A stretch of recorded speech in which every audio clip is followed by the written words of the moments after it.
Welcome to Northbound, Alaska, the Trucking Files, a podcast where we talk to haul road drivers, both past and present, to carry on the knowledge and experience of one of the toughest roads on Earth. On this episode, Aaron and Nathan sit down with Tom Creviston. Tom came to Alaska in 1974, has well over 5 million miles trucking all over the state, and a third of that is on the haul road alone. So where do you want? You're perfect right there. I can hear you good. Do you hear that often, that you're perfect? Never. That's why I just kind of let it go by, because it doesn't fit. We're here with Tom Creviston. Did I say that correctly? Correct. Okay. I just met you, so we just want to make sure we get the right last name there. And then Alan, Alan Hoza, if anybody doesn't know, he's been on the show before. And you guys were working together when Aaron called Alan the other day, and Yesterday. How did that go? What? You guys are working on some kind of construction project together? Yeah, we're putting a deck on my house, 10 feet in the air, and it's just kind of funny. Oh, I'm going to put you on speakerphone so you can talk to Tom, too. Did you know who he was talking to? Not at first, but I gathered right away. So I said, "Yeah, there's Aaron," and it's like, okay, well, guess who I'm sitting here with? And Aaron said, "Oh, good, he's on my list." So we kind of went to twisting Tom's arm to get him over here today. And here we are. Yeah. In front of your new truck? So I don't even know Tom until, now I just met him. It's like 20 minutes ago. Yeah. So have you ever been up to Alaska before now? Or? I'm just a visitor. Okay. I've been here for 51 years. Oh, okay. When do you plan on going back home? Where are you from? I forgot where home was. Okay. But I came from Southern California. Okay. Yeah, it was a... That was back in the day, though, when the Beach Boys were out there playing music and stuff like that. So did you ever get to see the Beach Boys or anything like that? Any of those bands back then? I saw some of them bands. Yeah. Tommy James and the Shondells. Chuck Berry. Oh, really? You saw Chuck Berry? I saw Chuck Berry. That was the very first huh? concert I went to. Oh, man. What year was that? 1970. Oh, man. Maybelline and all that good stuff. Johnny B. Good. Yeah, Johnny B. Good. And the Rocket 88. Oh, yeah. My stepdad drove a Rocket 88. Oh, did he? Yeah. Crazy. So you grew up in Southern California. What was your childhood like? You got brothers and sisters? Or? Yeah, I got two younger sisters. Okay. Grew up in the Torrance and Redondo Beach area. So I was a beach kid. Yeah. And that area was just dairies, oil wells, and baby boomers. Oh, okay. It was a growing suburbia of sand dunes when I was a little kid. Yeah. So it's a nice place to be from. I go back there now, and other than my parents' neighborhood, I don't know where I am. Everything's changed, yeah. Yeah, people. Yeah. Different. Did you used to see a bunch of trucks driving around and be like, man, that's cool. I want to do that. Yeah, the huge thing when I was growing up was going to Wyoming to see my mother's aunt and uncle. And that was quite a road trip. Yeah. The first time I went, I was 2. And just seeing the trucks coming over a hill, blowing black smoke, that was, wow. Do you remember that from when you were 2 years old? Yes, I remember one of my first trips on Highway 66, headed towards Needles. Oh, man. So, it was something. And every other year, we went to Wyoming. Yeah. So it was highway time. Highway time, and you'd see those trucks driving by. Yeah. Were you ever doing this out the window at the truckers? Yeah. Yeah, when they were building the San Diego Freeway in the 60s, the dirt trucks were going by, and all of us kids walking home from school were giving the arm pump. That's so cool. And I still see kids doing that to this day. Oh, yeah. It's like, okay, that's cool. It's kind of like a kid thing. The international symbol. Yeah. Of hello. It is. Yeah. Yeah. Perfect. It's almost like truck drivers are still kids at heart, right? Oh, we are. I am. Yeah, we noticed that when you Googled over this Kenworth here today. Yeah. Yeah, I know. We had to switch trucks around. He wasn't too thrilled about the Peterbilt clutching, right? You got a story about the Peterbilt clutch?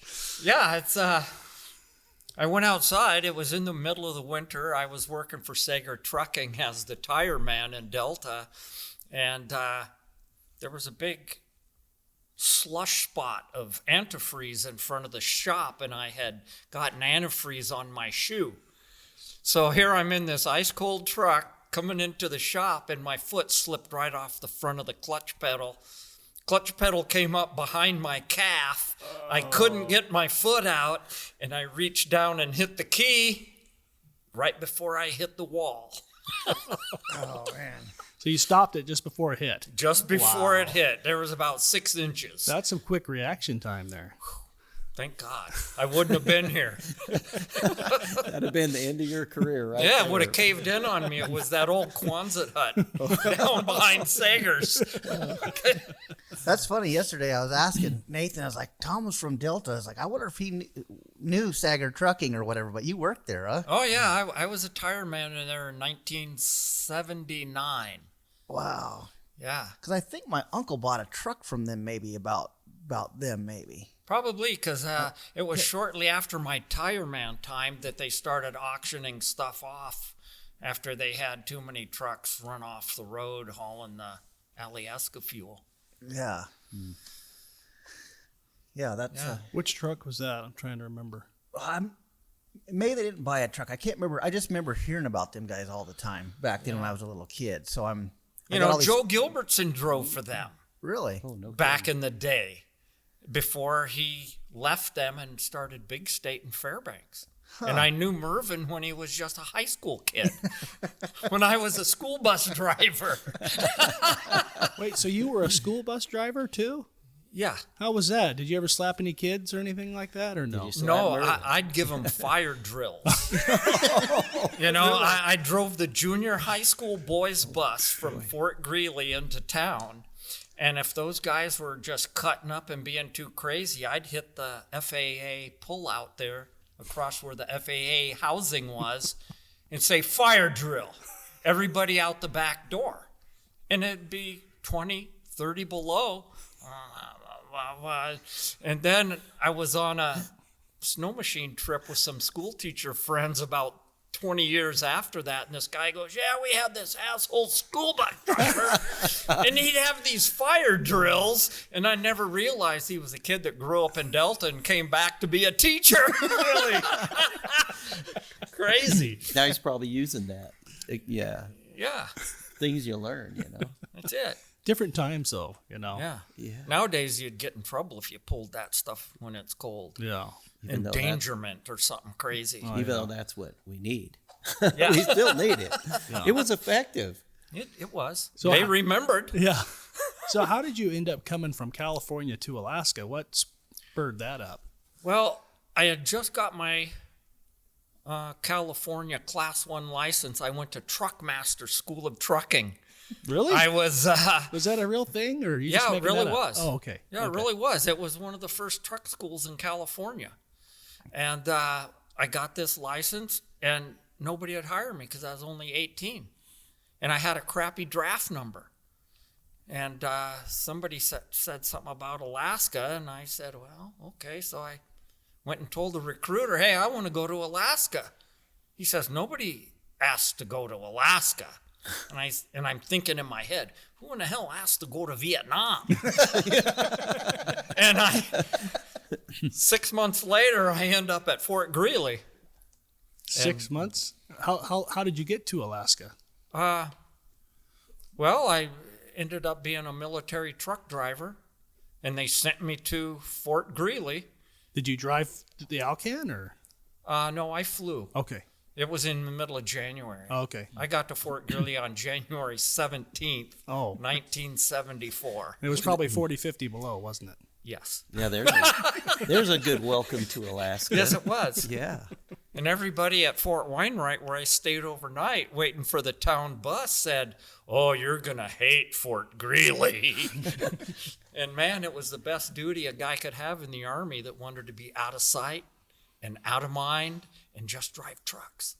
So it worked pretty cool. So what were those trucks called? Were those M35s or what were those trucks back then when you were driving? Well, yeah, an M35 was like a deuce and a half, but I was in a commercial motor pool.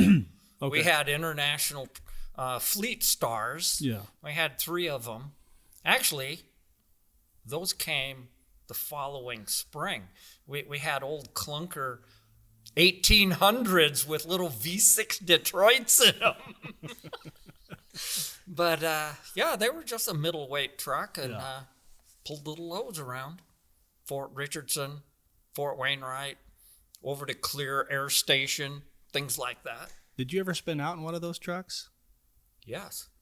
On Donley Hill, because one of my regular trips was down to Black Rapids during the winter, taking the loader down to clean the snow out between the Quonsets before they built that big concrete Hilton hotel. It was a different place back in the mid 70s. Yeah, and the tires weren't very good back then. No.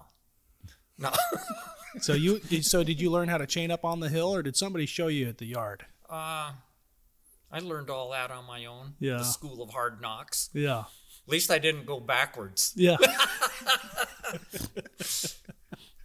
Yeah, I waited a few years to go backwards. A few years, a little heavier, a little heavier, more serious. With a tanker. Yeah. Where was that? On Adigan Pass. On Adigan. Okay. I'm glad it was only about 6 feet because I caught my breath. And so, yeah, he said on a tanker. And that's kind of where I met you. Well, yeah. I mean, that's maybe a little farther forward there, and maybe we're jumping up too much there. But yeah, I met him. There were a few. I was working at MAPCO at the refinery, and that's an old name. I was on a crew that we were the loaders, so we would input all the fuelers that come in, all the trucks would come into the load rack, and we'd have to input them on the computer. And the fellow I was working for, and Tom's neighbor, who was helping us yesterday, he starts, "Oh, that's Tom." He said, "Delta Tom, put him in the computer." So that's what I knew Tom as, is Delta Tom. Was that his name on the computer? And it's funny, all the tanker hands over the years just never knew my last name. I was just Delta Tom, and I drove the old Western Star that Delta Fuel had. Because I had worked for them. I was their main line driver. When did you start with them? I started them with 1990. Okay. Yeah. The year that it snowed, the first week of September, and never stopped. September 15th. Well, there's a good indoctrination to the doubles world. Doubles. Oh, yeah. With that kind of snow, right there, good old tenderfoot and all that good stuff. Yeah, and I delivered regularly to Nenana Heating, so I climbed the Nenana Hills, rain, sleet, or snow. Wow. So this was out of Delta Junction that you're trucking for these guys? Yeah. Okay. Yeah. And so you would go to Nenana to deliver fuel as well? Yeah, from MAPCO or Williams, whoever. Okay. And then another one of our customers was the Tok Power Company. So we went to the power company twice a week. It was interesting. Okay, so how did you get from the military to civilian life trucking? Well, I got to know quite a few people just that I had seen on the road, guys like Butch Brandt, Lloyd Anderson, and some of the other old timers, the Groudon boys. And I just wanted to do that, and that's kind of where I ended up, just looking for truck jobs. Yeah. Starting out as a tire man at Sager's. How long did you do the tire stuff for? A little over a year. Okay. And I was a firefighter in the summer for 12 summers. So I just went and found a truck-related job for the winters. Wildland. Or school. Okay, fighting wildland fires. Yeah, working for forestry. Okay. And Did you enjoy doing that in the summertime? oh yeah, it was a good gig. Just living out in the woods? All over Alaska and the Pacific Northwest. Yeah. Good way to spend a summer. Yeah. Yeah, it was pretty good. And then I'd find something to drive in the winter, whether it was a school bus, a snow plow, a dirt truck, or whatever. Just whatever, huh? Yeah. Huh. Then the opportunity came by to get into Delta Fuel, and Boy, the rest is history. Huh? ended up there. But when was the first time you drove up the Dalton Highway? Or when it was the haul road? That was in 82. I had a 81 Peterbilt.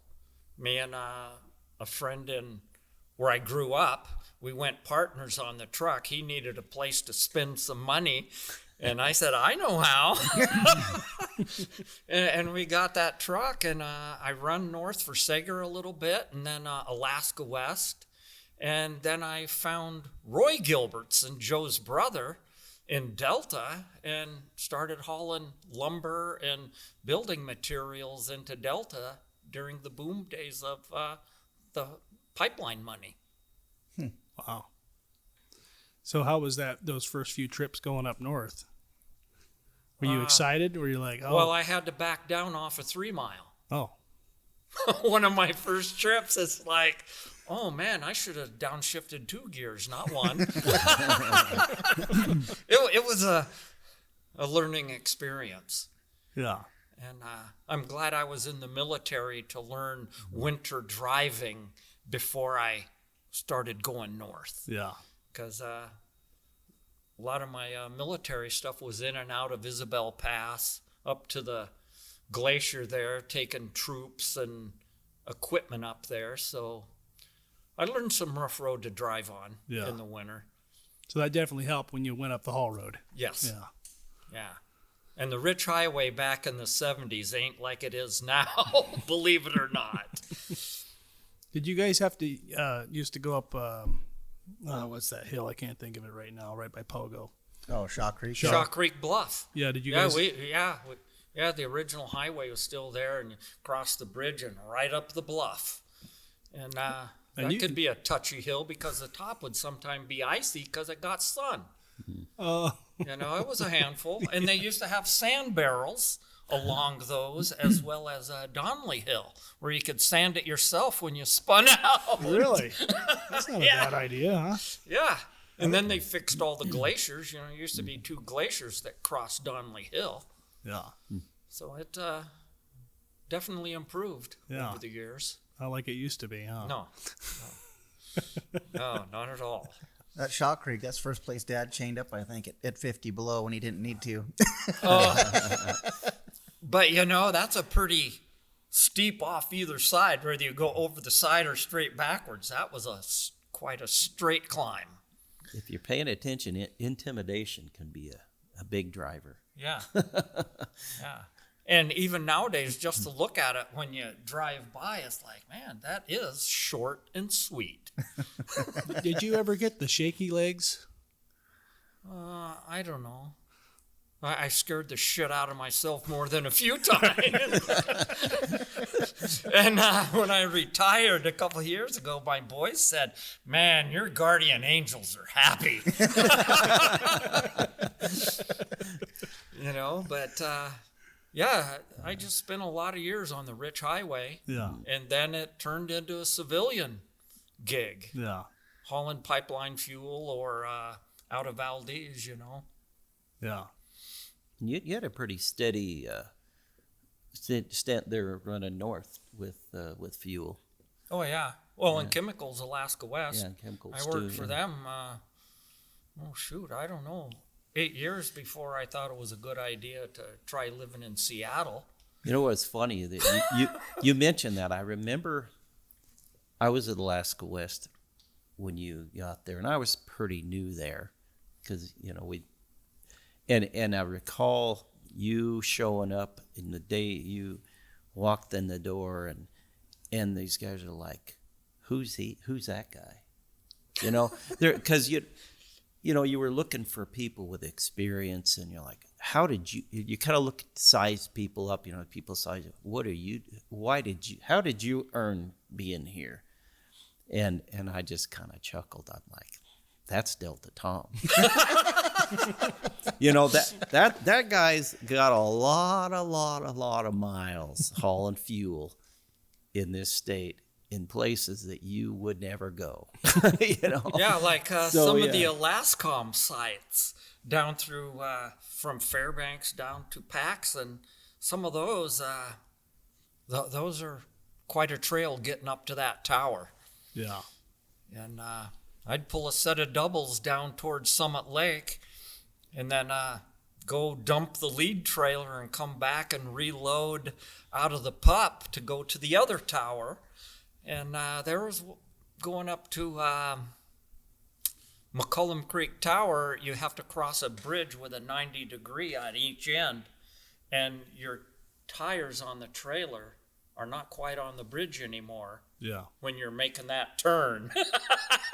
Yeah. So you better have it timed exactly right, or you'll drop a whole dual off instead of just the outside tire. You ever drop a whole dual off? No. Knock on wood. So, what years were you at Alaska West? Well, I worked for them in 82 or 83 for almost a year, and then I started running on the highway for Roy Gilbertson at Delta Building Supply. And then I went back up north again around 2000. Oh, okay. So you were at Alaska West when Aaron was driving over there. Yes. Yeah. Yeah, and what's his name? Johnson hires me and says, well, the only opening we have right now is a super truck. And I said, well, I can drive anything. I didn't know it was going to beat the living daylights out of me. Every bump twice straight up your ass. But that was an interesting job running them super trucks. Yeah. You know, so How long were those trucks? the tractor was 40 feet long. Wow. Yeah, twin steer. Twin steer tri-drive, and it had a 2,500 gallon tank behind the cab. So cab over. Yeah. So Yeah, I seen one that was the picture. biggest load going north, fuel-wise or chemical-wise at the time. Okay. You know, before the 53-footers came in, or even the 48-footers, I think. Yeah, because you had your tanker and what 2,000 gallons on the drum? Yeah, we'd put 2,000 in during the winter months and something like 1,800 in during the summer. Yeah, a little considerably more than what others were hauling. It sucked when they broke down, because then you had to empty that truck tank out and try to put it in a normal tanker, and it was like you had everything domed out. Yeah. It Yeah, was because that was altogether between 10.5 and 11,000 gallons. Yeah. Just inches. Yeah, I had to transfer quite a few of them. And it seemed like I was always rescuing broke down super trucks. And That's hard. That's hard work on that truck. Yeah, it was. And just the super trucks themselves were tough to deal with. seemed like You they know, did you had pretty. to slide the fifth wheel back Oh, yeah. after you got across the scale in Fox, you know, just so it would ride decent without banging the axle against the transmission and the PTO. They used to leave them stretched out like that, but they'd kill them jack shafts Yeah. because all that weight was on the back axle instead of centering that. So it was like you're. And I had one of those fail on a trip, the rear jack shaft. Oh, really? Where was that at? Believe it or not, it was right in Dead Horse. Oh, okay. How lucky was that? Yeah. You know, and it was Mike Scheidler that brought me home. They decked the super truck out on his flatbed, and yeah, that was my first experience of riding home with a broken super truck. Was that the first time you met Mike? You probably knew Mike before that. Oh, I huh? knew Mike from around the office, but that was the day I got to know him good. Oh, I bet that was a nice Yeah. ride back. I knew everything that I ever did wrong in my life. Yeah. Yeah. I was going to say he's probably watching. I'm like, boy, I wouldn't recommend that to anyone. Yeah, no, and it's kind of funny. I jump up in Mike's the a good shotgun seat and I bang my feet off before I swing him in, and he goes, "Son, this is a haul road truck. You don't need to knock the snow off." Okay. Yeah, Mike's a pretty bashful guy. He doesn't necessarily want to tell you what he's thinking. Oh, Good guy. yes, he is. Good guy. Yeah, he helped me out another time when I don't remember what the problem was. Something caused me to spin out like somewhere around 6 Mile, and he helped me out and got. I think I had a brake started dragging on the trailer or something, and he kind of pointed me the right direction. Learn as you go. Yeah. But wonderful guy, really. Yeah. Yeah, Mike's a good guy. I had just chained up at the bottom of the shelf. This is in a super truck, and I just started going, and he went whizzing by with an ISO tank. He's about halfway up the hill, and he says, I'm coming down backwards. and I had just started into the hard left turn there, and I'm thinking, oh. I'm going to be the first one to the rack. But knowing him is probably in a really calm voice. Like, oh, by the way. Yeah. Yeah, look out. You might see this on the way. But at least he got it stopped, and I could get around him easy enough. It seems like he was always going backwards on the pass from all these stories I've been hearing. Well, if you don't have issues on the trip, you got no stories to tell. That's So What fun would that be? Whether you're the guy going backwards or the guy looking at the trailer getting bigger. Did you ever have any fun up there with any avalanches on Adigan Pass? Never directly. I just had to wait. Okay. And then go through the narrow cut the blower just put in. Yeah. Oh, Well, yeah. One of the lucky ones. Yeah. 1 second, folks. Brief intermission. While we turn off our air compressor. Got this old air compressor from, that's probably like the 60s or 70s or something up there. Yeah, I love that air cleaner on top. Yeah. Looks like it's off a Hot Rod Chevrolet. I know.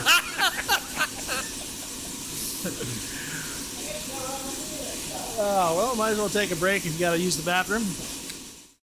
Sorry about that. We had a air compressor go off there, and I think we were talking about going backwards on the slide, or not the slide, but the pass, and then I can't remember what else we were talking about, what story we were talking about, but I think we were talking about Scheidler trying to scare us. He was always a brave one. yeah. I wonder if he ever got scared, because it sure didn't seem that way. Nobody would have known it. Nobody would have known it. That's for sure. We had so much fun with him. We spent a few days with him. Do you remember meeting him, Alan? Mike Scheidler? Probably Alaska West there. I'm thinking, man, that dude, confident dude, just loud and sassy, and got to really appreciate that. Being around him on the road, and as being in the office, you kind of wonder when somebody's like that. Like, oh, there's an on-reel, whatever. But yeah, being out there on the road with him, and you really appreciate his mannerisms, and man, that dude, and his expertise. And he like knew say, what was going on. And he would stop, and I saw that too. He would stop and help others, and he just kind of direct them around, and he knew his stuff. He obviously knew how to take care of his truck, and he'd been around it. He knew his equipment, and he was good about passing that along to others. Sharing. And even dry it. And you'd hear him make a comment, and a very distinctive voice you hear. If you're anywhere on the radio, there's Mike, and yeah, but that always that he's always got something to tell you, and it's worth listening to. So you paid attention to his voice when you heard him. Sure. And then he'd never quit. So you're like, but you enjoyed it. He was one of the guys that just fun to be around. Yeah. Yeah. Oh, man. Yeah. And really, it wasn't him. I just, I appreciated Sherry. You deal with Mike because you appreciate Sherry. Yeah. So It's had to always throw the that team. in. Yeah. Yes. Yeah. Yeah. That's cool. Had to throw that in. You have to. Yeah. I do because, yeah. So I wrote down you ever have a steer axle blowout? Yeah, it's a funny thing about how guys hold that steering wheel with their left hand. If they use their thumb and 2 fingers, they've never had one. And I've had 3 in 5 million miles. So I've been lucky and had good tires all those years. But it gets exciting real fast when that steering wheel yanks out of your hand. And the first one I had was when I was in the military still, and that was on Chickaloon Hill headed towards Anchorage. And, man, I got pretty close to looking over that cliff before I had a handle on it. That was a tough road back then. Yeah. Does the military carry spare tires, or what did you do? No. Those trucks had Canadian wobblers on them, so I just took one of my rear tires off and put it on the front and peeled the tire off the wheel and just put an empty wheel on to hold the spacer in with the shims. Wow. You know, you had to learn to be MacGyver in those days. Yeah, those trucks are a little bit tougher, weren't they? Than pretty easy nowadays with changing tires. Yeah. So that's where you got your tire experience from. I guess so. That's where you put it to use when in an out there field experience. Yeah, That's it. No doubt. Running the highway. That's where it pays off. Man, Chickaloon, man, that's like 25-mile-an-hour corners or something back then. Oh wasn't man, it? they were sharp. Yeah, And back then. there wasn't much space between the guardrail on the downhill side and the uphill side was the cliff. And man, I'd seen a lot of scrape marks there where guys slid into the ditch with a van or something. You know? You're very grateful for that guardrail. It's like, Yeah. I wonder how many cars have went over the bank there before that. Oh, sure. Yeah. Yeah, that when they improved that area, that was a whole different deal. That's like the Hope Bridge down at Hope. I was out walking that just about a month ago, and I was like, wow, we used to run doubles over this. Okay. Yeah. That's like you say you run doubles over this. The old sourdough wooden bridge at Sourdough Creek. That was a narrow little wooden bridge, and we're hauling tankers out of Valdez over that. It's like, are you crazy? You must have been. Yeah. Oh, man. Yeah, and many years ago, I told my then wife that, man, if they ever straighten out the Richardson Highway, I'm going to retire. And I did. That's crazy. It's a 65-mile-an-hour road now, and it's a lot of it. Yeah. Well, it's like at Haggard's Creek. Now when you come down off of that hill, you can see the 3 past lives of culverts and bridges. Yeah. And that place has changed so much through there, through all that permafrost and frost heaves and sinkholes. It used to be a real goat trail. Yeah. I don't know why talking about that makes me think my first time going down there. I was ahead of my dad and got down to the bottom of Thompson Pass, and he's like, you just blew by the scale. I was like, I didn't even see it. And I found out later he just messed with me. There's no scale at the bottom of Thompson. I don't think I ever seen that scale open out of Valdez. No, it closed after it got shot up. Oh, What? Yeah, it got shot up there in the 80s. People hauling out of Valdez. Man, there was this fly-by-night outfit called Rankin, which I got mixed up with for a while. And I was one of the lucky guys that got a paycheck that didn't bounce. And I don't know, somebody came by and just shot that scale building up, and it just kind of got left behind. Wow. Unless the Tok people would come and open it up every now and then. huh. Wonder if they ever figured out who that was. Yeah, I don't know. Do they fix the bullet holes, or are they just like, hey, budget, it's tight? That's it. Yeah, the DOT budget. Boy, something. Oh, man. So have you ever gone backwards on the beaver slide? No, but I've spun out on it a lot with a super truck, and everybody would laugh and wave. Really? They'd follow us north because we could break through anything with a super truck. But going home, they'd leave us in the dust and laugh if we spun out empty. They were tough getting home empty. Oh, Man. yeah, they were tough. You know, I weighed the one tire one time, and those driver tires only weighed 750 pounds apiece. Wow. So you were running with no weight on your drivers at all with those things. You could have them all locked in, and you still spun out. Man.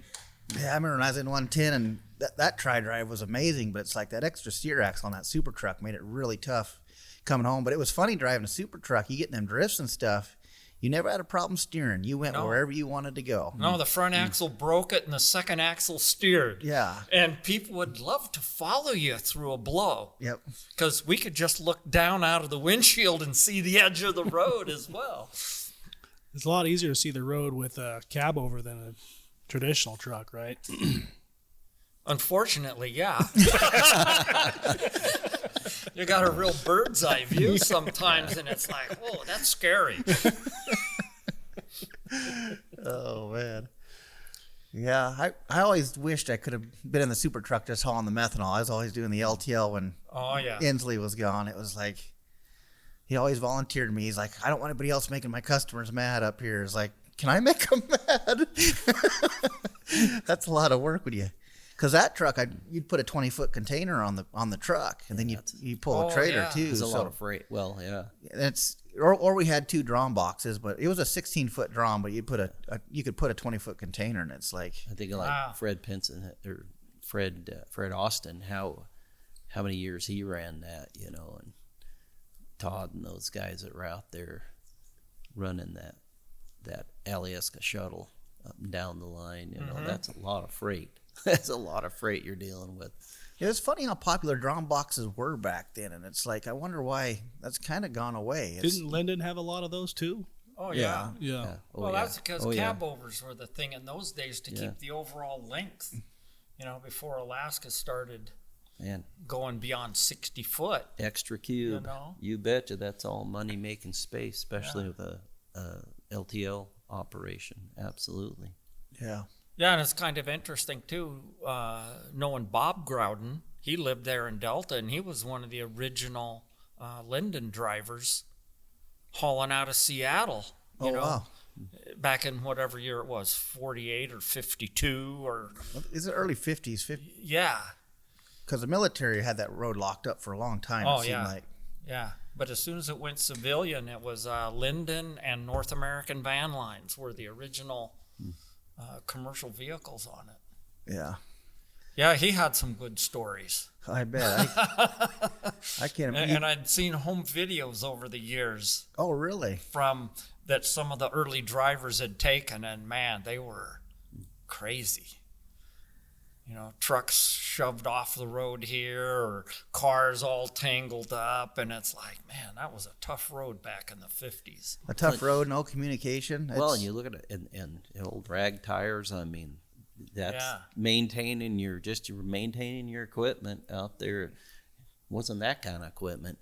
I mean, it's rough on a driver too. That equipment. Yeah, and you'd hear stories of them guys. They broke down. They'd fly them parts. It's like you stayed with the truck. Yeah. It was your job to get home. Yeah, you weren't just a truck driver. Yeah. You were Absolutely whatever it took to get that load there. Mr. Fix-It.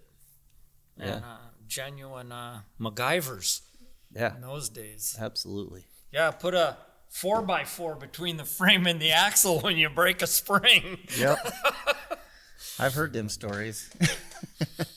See, my dad will tell them sometimes. I bet. So why did Alaska West, I don't know if you know this, Alan, or maybe Tom, you know this, or Aaron, why did they go away from those super trucks? Was it because of the jack shafts breaking, or was it just I don't really know. Parts were hard? Or it's almost like these 5-axle trailers I thought they were going to be a pain, but they're actually kind of a blessing. Them things ride so good, and you can do everything with the trailer instead of having the truck carry it. Yeah. And the truck, a super truck, you special order a truck, so it's way more expensive. There's probably way more maintenance on a truck, and instead of just if you got a truck broke, then there's a lot more work to get that thing going. If a trailer, you can just grab another trailer and just they can fix that trailer. You grab another one, just keep going. I'm just guessing. I'm spitballing here, but that would make sense. Well, another thing too is Freightliner wanted a big order because they had to pose or whatever, reconfigure their assembly line to fit something that long. Oh, okay, that makes Because the sense. last time that Johnson wanted to order some, they just flat told him no. Yeah. Yeah. It was too much trouble for them. That's the thing. That's the thing with up here. We're such a small market that it makes it more difficult for us to get what we want and keep getting what we want. I mean, when you look at the big picture, It's you know, a these custom specialty. order. It's a custom specialty market. So, yeah. Yeah, and the trailers got bigger. They kept stretching out, going to 11,000 total capacity, and then you could stretch it out and balance it, whatever. Yeah, because of the bridge law. I mean, yeah, you had more space to. Yeah. Because you couldn't max anything out. But you had the space to do whatever Well, you yeah, needed to do. and Winter like- weights and adjustments and all that. Yeah. And like the 53 footers, when they came out, the sanitary The void, void in there, shoot, they just kept getting longer. Especially on that front compartment or between 1 and 2, Yeah. So it was just trailers that got rid of the super trucks and Yeah. long wheelbase cab overs. Yeah. Yeah, it wasn't fun. My first truck You know, truck was a cab over too, and dealing with that when Yeah. you're broke down. Yeah, a you pain. don't have a cab to get warm in when you got the cab up. Yeah. When we were running number 2 fuel in the winter, I think it was Jack maybe, but he Yeah. lost a fan belt there at Happy Yes. Valley. I was with him on that Yeah. trip. I know You were how there that too? played out. Yeah. Well, I had to run to Prudhoe go get a loader because it took so long to get the fan belts on. By the time we got it on, the fuel gelled up. Yeah. So then I got Lyndon's loader and brought it back, and we decked that thing up right there. Yeah, and JD and we were using torches on all the metal elbows on the fuel system trying to get it to suck some through. It was a crazy cold day out there doing that. It was nice to have that number 2 fuel because you had the horsepower Yeah. all winter. But it's like if you couldn't get it going right away, you had to think quick, or that fuel gels Dead in up the so water. fast. Man, Have to get a fire going under the tank or something. Well, Well, it would always freeze in a little fitting Yeah. somewhere in that long system. Well, didn't they have those tanks heated and everything Yeah. too? And would they But have if those? the engine ain't running, the tank ain't being heated. That's true. And even when you got back to Separated. town, you'd have wax, sometimes 2 inches thick, around the bottom half of the tank where the cold just kept Kinda gelled creeping it. through, yeah, there was no opening and closing valves. You used whatever you had and you close the valve, and when you close that tank, you're done. That's it. Yeah, that one ain't running again. So it really makes you think on how the fuel moves, or fuel returning, and it makes you think instead of just going through the motions. Yeah. Well, and I it was learned a management thing. It was part of your trip management. Yeah. And when I was working for Delta Fuel, we had an extra tractor that was just a day cab 4300. And those trucks were all running 892s that were hot rodded up. And we kept that one out in Lawrence Gilbertson's home shop. Well, the last time it was used was midsummer, and it was full of number 2 fuel. And I took off with it at 40 below because we always had the tractors full of fuel to take off. And I'm halfway back from Fairbanks, and I'm thinking, God, my fuel gauge is reading awfully low. Well, my other 2 tanks had froze up, and I was just running on the little tank that had the return line. And I barely made it back to Delta. Oh no. I would have run out of fuel with Yeah. full tanks. And it's like, don't fill the back tanks up on this truck when you put it away in the summertime, because you might be stranded in the winter. Yeah. That's funny when I don't know if they even do they probably stay all number 1 all summer now. I don't know, but it's if you got something that's sitting for a while and then you go to start up in the wintertime, you better make sure you got the right fuel in there. That's it, or a couple jars of 911. Yeah, I heard people putting gas in there or different things like that. You better not use too much. Yeah. Just enough. Yeah. Yeah, I think that's what Dad was saying. You put just a little bit of gas in there, and it'll just thin that stuff out there. Right out. But yeah, but if man, you put too end much, up with a runaway. Yeah, if you just a little too much, and Yeah. you're too hot for that diesel. Yeah. Yeah, we don't have to worry about that anymore. It's hard to find any good fuel in the wintertime. Yeah. I bet. Yeah. So since you guys were running number 2, you had both tanks open on those super trucks going up to Prudhoe, and then whenever that one would get low enough, you would just shut it off, but you wouldn't really use all the fuel out of it then necessarily, right? Well, the super trucks hauled 400 gallons. Okay. You know, they had 4 100s, so you just sucked the rear 2 empty. Okay. And then tried to keep your other 2 tanks balanced. Yeah, and those tanks, there was no vent in the front tanks on those. No, they were a total vacuum. So when it was really cold, there was time, and I think it's Alan Smith or one of them had like a 10-foot hose or something like that, and they just air up the vent on that back tank just to push the waxy fuel ahead into those front tanks. Oh, okay. Yeah, we had done. I remember doing that, sitting at the top of Adigan Pass before blowing fuel forward. Anybody that worked there back then was moving fuel with their air. Yeah, at one time or another. But all those trucks were specifically plumbed so that they would return to both sides, so that you could maintain both sides. Yeah. Okay. Yeah. You have to. It's a system that's set up specifically to handle that fuel. And it didn't matter too much, but it's like if one side's using more than the other, you got a problem on the one side that's not being used, and you better get a handle on it. Yes, and I found that out when I was hauling groceries for Polar Roller out of Seattle. I was near Snag Junction on the Alaskan, and I ran out of fuel in one tank. Well, I had ice over the vent on the other side, and I sucked that one tank totally dry, and it's 45 below zero. And it took me a while to get enough pressure in that tank that hadn't been running to blow enough fuel that I could get the prime back up. And I was pretty cold that night. But it's that thing. You got to make sure you're feeding both tanks. Boy. Yeah, you're watching that fuel all the time, and if hopefully your gauges are working, but it's like if not, you're out there. Well, yeah. And that was a case of one gauge not reading right. Yeah. Boy, because on that particular truck, only one tank was gauged. You didn't have the left and right switch. You just gauged off the left. Oh man. Yes. that kind of goes back to your adventure spirit, because you're out there in those kind of conditions. It's that cold. There is not much traffic out there. Maybe a Linden truck being on the Alaskan. Yeah. You know. Yeah, but the few of you, a few of you a day, and you better be paying attention, and you better pay attention, because there wasn't anybody necessarily coming along for a while. Yeah, and so many things had shut you off on that road, be it a washed out culvert, a forest fire. So you had to have fuel, whether it was winter or summer. You might have to backtrack.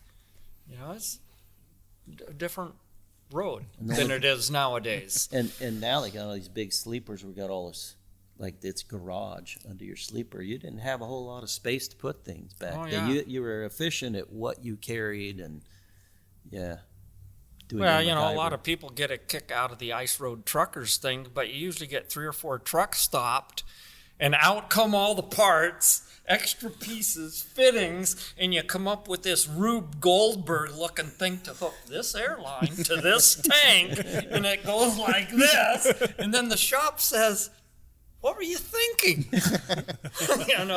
It's make it work, baby. Yeah, but thanks for getting it home. Yeah. I was getting cold. I wanted the motor running. It can be scary out there sometimes. You're trying to get something going. I had they had that truck, I don't remember what truck it was, but I was returning to the back tanks and sucking out the front tanks, and it gelled up between. And that was the first ISX. That thing was returning like 90 gallons an hour. It was like, wow. It was about an hour, and they'd sucked all the fuel out and put it in the back. And I was out there with my torch trying to heat that fuel line up. And there was no traffic out there. It's like, if I don't get this stuff moving, I'm going to be out of fuel out here by myself. Yeah. So it's Well, I remember one trip headed out when I was doing the groceries for Polar Roller, and it was down by Kluane Wilderness Village before you even get to Destruction Bay, and the temperature was like 55 below. And it's like, oh man, don't fail me now, you know? Yeah. Because that into the from Haines Junction up to Beaver Creek, man, that is no man's land when it's wintertime, you know? Yeah. oh, man. Crazy place. So you were talking earlier about having a test motor there. Oh, That was kind of an interesting. yeah, it was a fun time. Robbie Baker says, well, do you want to drive the new truck? And I said, okay, I'll check it out. And I opened the driver's door, and there's this big computer screen on a pedestal. And I says, I ain't driving a truck with a computer in it. He goes, oh, this is different. That computer's for the engine. It ain't a logbook. And this was before the electronic logs really hit us. And he had to twist my arm for a couple of days, and I said, okay, I'll drive this thing. And it ended up being a unique experience because they could monitor the truck in Indiana, the engineers, because it had its own little radar dome and the whole bit or satellite thing. But one time they changed the program on me, and I didn't have enough power to get out of my own way, and I was empty. and I called him from on the other side of Solcha, and I said, hey, I don't know what happened, but I don't have any power. Oh, well, we were just trying something. And he says, we can't change it back. Oh. So I had to cripple myself back to Fairbanks so Cummins Shop could plug me into their big laptop to get the right program to download back into it. Were they always messing with the power like that? No, it was only something they did once or twice. And after it backfired on them that bad, when I was empty yet, they never did that again. Huh. So, do you know what they were trying to do differently with the No. truck?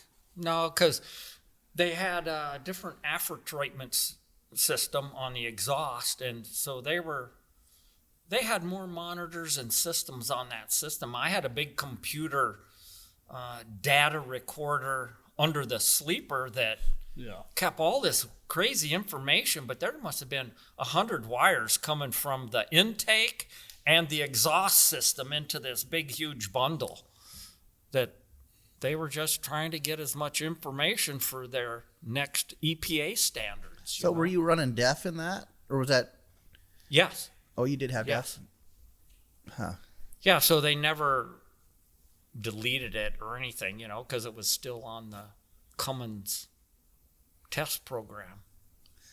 Yeah, it's funny. There's always a lot of cold weather testing that happens, vehicles and trucks. And there's always, since I can remember as a little kid, somebody's always experimenting up here somewhere just because of the cold weather. But Yeah, it's hard to find a more extreme environment. yeah, With the rougher roads that we had, and with the rough roads and the temperature together, Oh, yeah. it's quite a combination. I remember that Steve Nolan, when he went down to Portland, and Freightliner was doing their testing and that, and I remember him saying how they were so proud of their cold weather, the temperature, how extreme it was in there, and then over here is the rough thing. He says, well, that's really nice. You got that and you got that, but you're not testing that together. When you put in that cold extreme, and now you put the bounce, and now that's real life, and they kind of look at him like, so it's like really nice, but you're not quite there. And that's what we do up here is a lot of extreme weather testing. We did a lot of that. Yeah, it was interesting being able to call the engineers because I had cell phone numbers for the three primary engineers on that engine system that that truck particularly had. And I could call them up and say, hey, it's doing this, or I have this code. And they could usually see what everything was there and say, oh, don't worry about it. Go ahead and run it. Or shut the thing down right now. We'll get a tow truck to come get you. Oh, man. You know, it was cool being involved with something like that for such a large corporate entity. It wasn't too big of a pain, was it? I mean, was it? At times it was, you know, because we couldn't do anything with it. If it was throwing codes, I would have to go over to Cummins, you know, over there by the railroad tracks, and they'd have to mess around with it and call the engineers and figure out what to change, you know, as far as settings or things in the program. And I think we didn't really preface, but it you know, it kind of goes to a lot of. Well, I guess I think you, Tom, you're kind of one of those guys that's just out there and nobody really maybe knows who you are, what you are, but that spoke a lot to, you know, the people you worked for, Robbie, seeing, hey, you know, here's a skilled driver that's going to take this to the, you know, going to treat this as necessary needs to be. It's kind of one of those things, yeah. You know, it's kind of an affirmation of you as a driver. And then, so could it, you were telling us earlier, but, you know, who got to drive that truck? Nobody. Part of the deal with Cummins was one driver and one driver only, and so I had my own exclusive company truck. That was pretty cool. And sometimes it ran okay. Huh. Yeah, it ran very good. You passed me many times. The engineers told me I didn't need to know how much horsepower it had, and I said, I think it's got enough for me. You said that? I would have never said that. Because it ran so freaking good. And I really put it to work because I pulled doubles on the highway with it out of Valdez and Anchorage. And I was running at 155,000 pounds for almost 200,000 of those miles. So it worked that motor hard. I remember having single trailers, and here comes Tom. Just we'll figure out where he's going to get around you. And so you were like, oh, yeah, it had it's over okay. 600 horsepower. And that's for sure. But that's back when we were in 400s and 4 1/4s. Maybe the 460s were starting. Or those 475s. 475. Those twin turbos. Well, but those were not. Yeah, I mean those were the extreme. But here you are out there running with a 600. Yeah. That nobody knew how much, and you never would tell anybody. No. Because you didn't really. I didn't really know, but I just knew it was enough. Yeah. Yeah. You know, it's quite funny when you catch them container haulers on the Parks Highway and you're pulling 155,000 pounds and you tell the guy, hey, get out of the way. I'm coming around. Those guys could drive like maniacs, but you get on the hard pulls and couldn't get away from you. Yeah, they just couldn't drag us up the hills. It was pretty good. A lot of fun. Horsepower is fun. That's what I've heard. Yeah. Don't tear up the tires and don't tear up the chains and you'll get by. Just because you have the horsepower doesn't mean you need to use it all the time. But no. When you need it, it's there. It's nice. Sure is. Like coming out of Valdez. That's a long way at 18 miles an hour. And that's a lot of horsepower to pull you up there at 18 with a set of doubles. Yeah. That's always a tough one because the weather can change so many different times from the bottom to the top. You know, it's sure. I can't believe how many times I've chained up in the rain because you're getting inches an hour at the top. Yeah. Of snow. Yeah. That's crazy chaining up down there when it's snowing at the bottom. Is like I remember Lonnie talking. He's like, yeah, I had like 3 inches of snow on my hat after I got done chaining up. And he wasn't slow either. Yeah. Exactly. Yeah, you run Thompson Pass, you get quite a science to throwing your chains on. Yeah. And, man. Knock on wood, only spun out on Thompson Pass one time. Wow. Pretty impressive. You know, one time coming up the hill, I was barefooting it from the bottom up, and it started getting nasty. Oh, well before the switchback, and the tires, I couldn't hook them up. Every time I'd get the tires to hook up, the RPM would just fall. So I said, man, if we're going up this hill, 1,700 RPM and we're moving, we're spinning. and I spun my way the last couple miles up that hill, and it's like, wow. But it's funny what tires will do, and sometimes they won't, you know?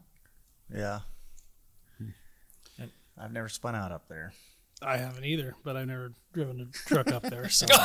Well, yeah, and that's a lot of weight to be pulling up that hill. That's a lot of weight to be pulling up that hill. Oh, I went by Larry Sunford one time. We left Valdez together, and he spun out, and I went by him. I was like, I'll wait for you on top. Just to be yeah, no doubt. Oh, man. Tom, have you ever driven off the haul road before into the ditch? No. Really? I've been off the road twice. Once I was empty, going up the south side of Tenderfoot, fooling with the radio. That Western Star had the radio control under the dash. Bottom of the dash, yeah. And I was looking down, fooling with that because our relief driver had used the truck last, and the next thing I know, the steering wheel does this, and here comes the snow over the windshield, and I'm going, oh, shit. I'm going uphill, and I run off the road. And then another time, coming out of Valdez, digging in my lunchbox, just left, pulled out of the truck scale, and I figured, oh, man, I didn't get my this out, and bent down, and next thing I know, I hear the of the hard snow, but the lift axle's on the trailer. Ooh. Caught that berm, and it swung the whole set of trailers into the ditch loaded. Oh, no. And it's like, okay, we're sitting, we're on our wheels. Whew. Well, that was close. I just unhooked the pup, and there was a guy just a mile away that the highway department guy lined up for me, and we pulled the tractor in the lead. The tractor wasn't in the ditch at all. It was sitting sideways on the highway. And we pulled the lead out. He kept a hold of the back of it so it wouldn't tip over or slide in, but we weren't going to mess with the pup because it was sitting flat and level. And we got a truck down there the next morning and pumped the pup into it. And I pulled the pup out, put it back in the pup, and on I went. That worked out pretty good. That could have been way worse. That was lucky. And when I called Robbie Baker, he says, do you have it under control? I says, yeah, Robbie, I got it under control. Me and this loader guy got it all figured out. And he goes, okay, I'll trust you. And he sent somebody from Crowley out there to look. Crowley didn't want to get involved at all. And I said, good. Just leave it to me and the loader guy, and we'll handle it. You know, it's one of them deals. You get too many bosses involved or too many crazy suggestions, and man, and we're only 50 feet from the river, you know. So, yeah. Bad scene. Well, I'm glad that worked out. Oh man, I got an ass chewing, but yeah, I still had a job. Yeah, you'll take that when you know you got it coming, and they'll keep talking to you. Yeah. And always man up to it. Right before I retired, they were putting new culverts up through Thompson Pass on the north side, and they had it excavated, and they had the new culvert going in, but they didn't have a long enough swing around the excavation, and the outside edge broke away under the tractor. And man, I buried the left front tire down in the gravel, and the tractor was sitting all crooked, and the pup wouldn't have cleared their excavation. They just didn't have it wide enough, and they had a really good operator on that. He got rid of the shovel, and we rigged up chain and straps, and he got a hold of the front of that tractor and lifted it up. Wow. We unhooked the pup. I drove out, and then he went back there and swung the tongue of the pup around so I could back into the pup, and all is good. But brief intermission. Yeah, brief intermission. And then they said, when I get back to Fairbanks, oh, you got to do a incident report on this. Are you kidding me? So I did. I think, I can't remember who the contractor on that road job was, but I think they got an ass chewing for not having the road good enough for the doubles coming out of Valdez. Oh. Yeah, Because it was obvious that it broke away under my steer axle weight, just looking at the tire tracks, you know. Yeah. Huh. Anyway, that was my 3 trips off the pavement. Yeah. But you never went off on the haul road before. No. Wow. No. Doesn't that deserve some kind of award, Aaron? Yeah, it's a pat on the back from me. Oh, man. Yeah, that's why guys like Tom, you know, they're up there. Not everybody knows them. Kind of quiet on the radio, and you know. But how many miles do you figure you have on the haul road? Any idea? I don't know. Any thoughts there? Probably a third of my A third total of mileage. a third of your how many million? 5. 5 million. Yeah. That's a fair amount. Could be. Did any of the old timers ever chew you out for doing something wrong up there? Yeah, putting on my chains too soon. Really? Butch Brandt was one of the guys that says, "Oh man, you don't need chains here yet. Mackey's a little further up the road." It was when I was still trying to learn which pullouts were which, where you chain up, you know. And I was running down the gravel with chains on, thinking the next little drop off is going to be Mackey. But I think that was the only time somebody flat gave me shit like that. Yeah. You know, but I learned years ago, man, never give anybody shit that puts chains on too early, unless it's ridiculous. Especially when you're used to chaining up in the rain for Thompson Pass. Yeah. You know? Yeah, it's much better to have your chains on than go up there and spin out and go backwards in the ditch. And I'd rather buy some chains and Yeah, they're cheap. Cheap haul road insurance. Throw iron. yeah. Cheap haul road insurance. Yeah. There you go. Just call Tom, right? Hilta Tom. I'll hang chains for you. Yeah, I don't want to be the first one to the wreck when you're coming down at me. Yeah. You've probably spun out on Mackey before, huh? Yes, I have. Yeah. Do you ever go backwards on Mackey? No. Oh, so you got No, lucky. I've only been backwards one time, and it was on Adigan Pass, and it was only for like 3 or 4 feet. Okay. That was enough, though. That was enough to get the heart pounding. Yeah. It's amazing how little distance you have to go in reverse in a situation like that. It's memorable. Memorable. And you don't forget it them. seems like a long way. Doesn't matter how far it is. It's at that point you realize you have no control. None. And what's always funny, I've joked people about is, well, if you spin out, you stop before it gets worse. But if you're going down and spin out or wipe your feet, whatever, it ain't going to be bad until you stop. Yeah. Yeah. You know, that's going downhill has always been my, be very careful. Because you only pick up speed. Yep. I came off the shelf one time with, I was working for Colville then, and the trailer kept trying to pass me. And I kept trying to go faster and slow down at the same time. And it was pretty funny because I was just about ready to drop off, and a truck came up. And he says, you know, it's really slippery about halfway down. And I was already at that point of committing unless I stopped right there in the cut. And so I just figured, well, I'll go down another gear lower and feel my way. And about that time, the truck just took off.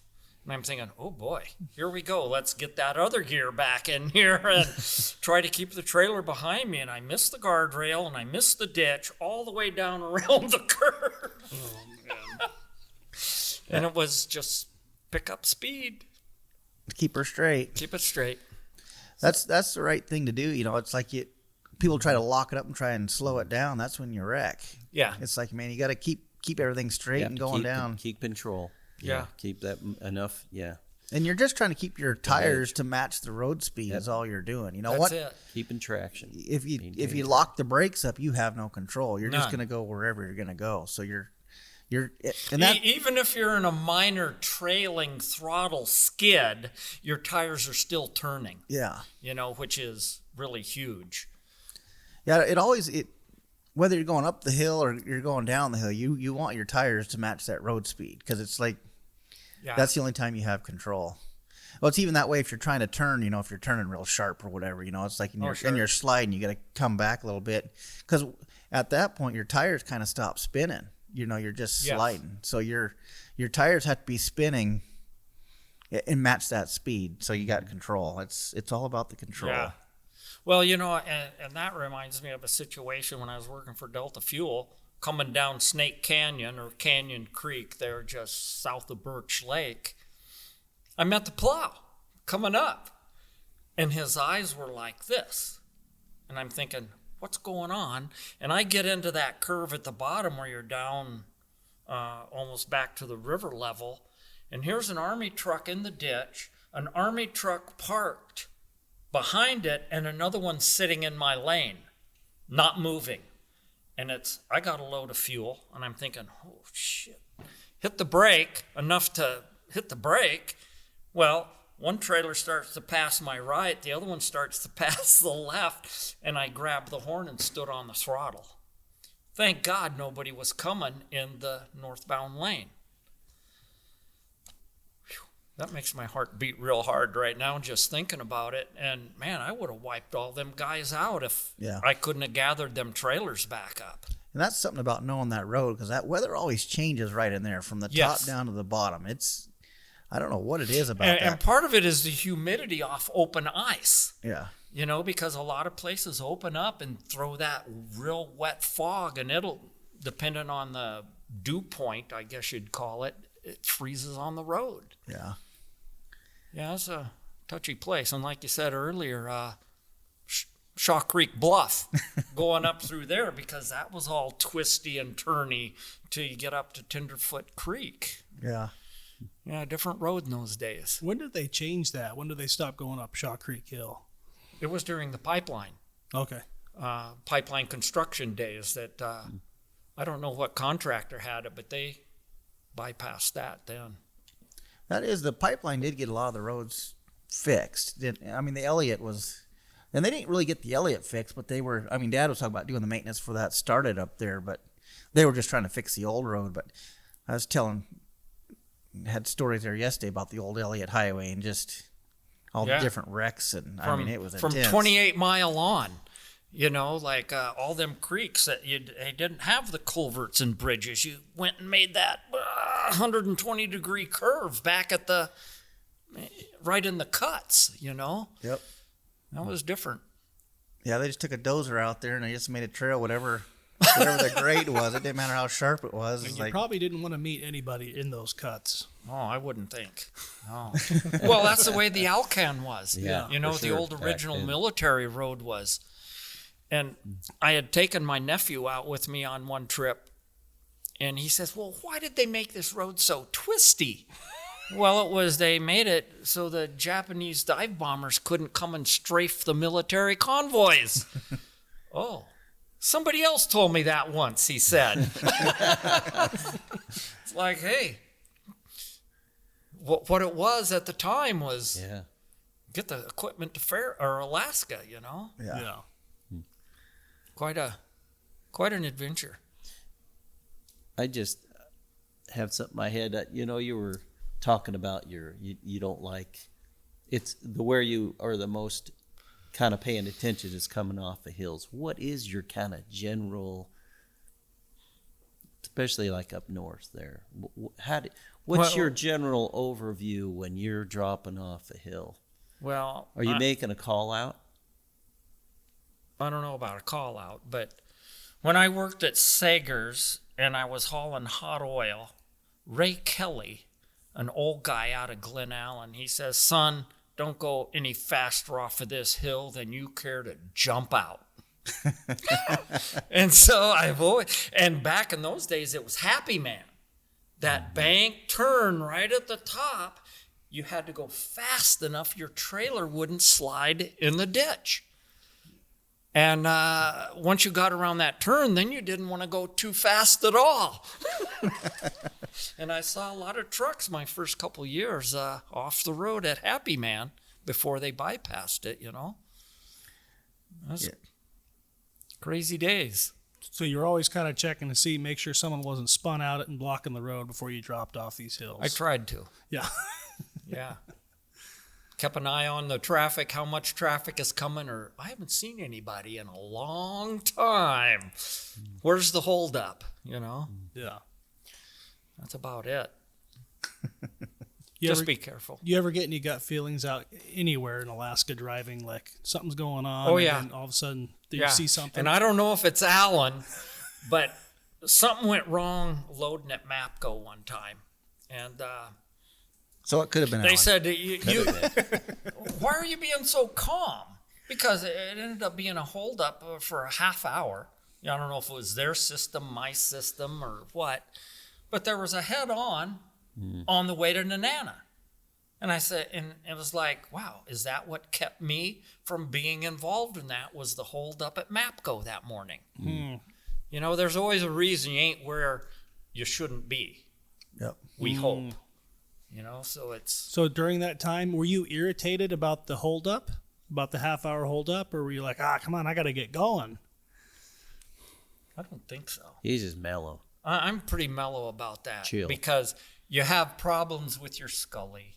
They have problems with their pump system, and it's just what we got to work through. Yeah. You know, and Yeah, I've never worried about, oh, man, I got a place to be. And when I started pulling tankers, I told people, I get here when I get here. Yeah. You know, I'm in no hurry. Yeah, You know, I'm You're going to busy get doing your job. fuel. Yeah. Is going to get here, and it's going to be still in the trailer. Yeah. That's about it. So that's crazy. So there was a head-on, that could have been you. Yeah, it involved a tour bus and a tourist vehicle. Wow. It was a summertime situation, you know. Just never know. Yeah. And I've had a few cars go doing twirlies right past me, and it's like, wow, I'm glad you missed me, you know. But yeah, there's times I get the, like, something ain't feeling right today. And I just take my time. You know, you just never know. Yeah. Responding to those little nuances in your head. And I grew up as a fairly intuitive person, so when I got the bad juju, either don't do it or do something else. Yeah. That's funny, the feelings. Everybody has their own story of that, but it's like, it seems like we all have feelings of just be careful. Yeah, be careful. Yeah. Not necessarily doom and gloom, but Yeah. something's lurking out there. Yeah. Pay attention. Pay attention. Stay in the game. Which you always want to pay attention, but it is, I mean, you're out there hours and hours. It's not, you know, a guy can get distracted. Oh, yeah. Like, say some of that weather too, you're just like, okay, things are getting a little more edgy. Pay that much more attention. Like, you know, coming out of Valdez and that. Well, even up north, actually, you know, we've had our weather changes over the years, and you know, we never had rain in the middle of winter. Yes. And so, I mean, you never know where you're going to run into something now, and you just have to be aware of that, because when it happens, man, boom, it's changed. Yeah, when I was with Alaska West, and it's after I started driving a conventional, we get out by 62 Mile, and it's raining, and it's building up on the windshield. The headlights are iced over. It's like, this is crazy, and me and a couple other guys stop and chain up the steer axle. You know, one chain, just so we could at least make sure we could get to a decent pullout. It's like, oh, crazy. That weather gets crazy. Yeah. Wow. But yeah, being tuned in to the point to where you're adapting and you're changing, and that's a big thing in these extreme conditions that we have, is especially recently, these last several winters. But yeah, you got to be tuned into it. It isn't just another trip. It isn't just another day. You're not just tootling along. You kind of want to be paying attention, and you better be prepared for any of that, but then be ready to adjust to it. Yeah, be thinking. How long do you think you lived in the Delta area? Pardon? How long did you live in the Delta area? 35 years. You know, I did my almost 3 years in the military, and then I fit into that community really good, and I just stayed there and worked for Sagers, and then I went to work for Delta Fuel and just made a go of it. That's awesome. You miss Delta? Not anymore. I did then. But I love Kodiak. I love spending time in Kodiak because it reminds me of mainland Alaska in the 70s. How'd you ever start going to Kodiak? A lady got a hold of me that saw my name and picture online, and I told her, I said, man, that's 700 miles away. I don't want to mess with Kodiak. And she just was persistent and invited me down one time, and man, we're on the same page. Been on the same page ever since. Oh, man. So she spends summers in Fairbanks, and I spend winters in Kodiak. Wow. And so you met some of Mike Nault's family there? Yeah. Yeah, because a school teacher friend of mine, Brian Cleary, his daughter is married to a Nault. Oh, really? And I knew him when he lived in Delta 40 years ago. Oh, really? Yeah. So it's one of them small world things. and it's funny when I was listening to Mike's interview and he starts telling me the story about how his dad got to Alaska, and I'm thinking, man, I know the Nault name. And so I inquired to a friend of mine down there and goes, oh yeah, that must have been Trapper Nault. So the Nault family history actually abounds a little bit there in Kodiak. It's interesting. They're like a legend. And I've never Alan got me Mike's phone number, and I've never talked to Mike about it, but I should. Yeah. Yeah. It's funny. Huh. And you worked with Mike too at Alaska West, didn't you? If I did, I didn't really know him. Huh. I don't think so. He was right after. I'm a pretty quiet person getting to know people. Yeah, and Tom, Mike had gone on to do their thing just right before Tom showed up at Alaska West. Oh, really? Yeah, they just missed each other. Yeah. And then Mike wasn't as much on the road then, but yeah, they would have crossed paths on the road here or there, but not enough to. Probably not. Two quiet guys.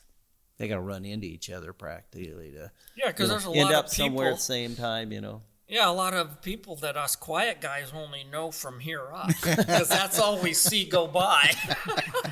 Yeah. I'm usually. And you know who to watch out for when you see them coming. And then the other quiet guys, it's like, oh, goodness. I can be kind of quiet. Funny click. Yeah. Yeah, you were never a big busybody guy. No, I used to talk on the Alaska West channel, but it's like most times I like to be just by myself. Yeah. You know, and over the years, I don't care if it was running out of Valdez for different companies or on the haul road, there's always a group of people that I like to run with and a lot that I like to avoid running with. Yeah, no doubt. Because you get drawn into their drama too much. Oof. Yeah. Yeah, that wears a guy out. Yeah. Yeah. Yes. I don't do drama very well. Rather just do your own thing and yeah. Exactly. Yeah.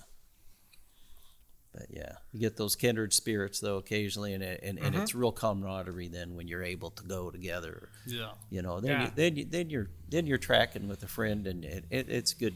That's a good time. Or you meet somebody coming the other way, and they tell you, "Hey, you get to so and so, you better be on your toes." And there's somebody that you trust what they say, because there's been a lot of people say, yeah, no problem. And you go up there and holy smokes, it's a handful. Yeah. And then you got these guys that make you think you're going to die. Well, what were you seeing? This ain't what I see. Where was that? Yeah. Kind of missed that. Yeah. But that's a lot of it. Being on the same page with other drivers, that's something that I think is they're getting to be less of, as there's getting to be more and more young people in a hurry.